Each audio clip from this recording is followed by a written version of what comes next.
صاف ستھرا ہونا چاہیے، نیت صاف ہو، مات صاف ہو اور معاملات سارے صاف ہونے چاہیے۔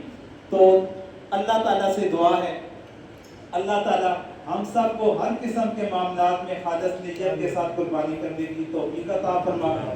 یا اللہ جو قربانی کرنے کا ارادہ رکھتے ہیں ان کی قربانیوں یا اللہ ان کے لیے آسانی فرما۔ یا اللہ جو قربانی کریں ان کی قربانی کو اپنی بارگاہ میں قبول و منظور فرما۔ یا اللہ ہم سب مسلمانوں کو ہمت اور توفیق عطا فرما۔ یا اللہ جتنے بھی مسلمان بیمار ہیں سب کو صحت کاملہ عطا فرما۔ یا اللہ تمام صاحب ایمان جو دنیا سے رخصت ہو چکے ان کی مغفرت فرما۔ وصلی اللہ تعالی علی خیر خلق محمد وعلی آلہ واصحابہ اجمعین برحمتک یا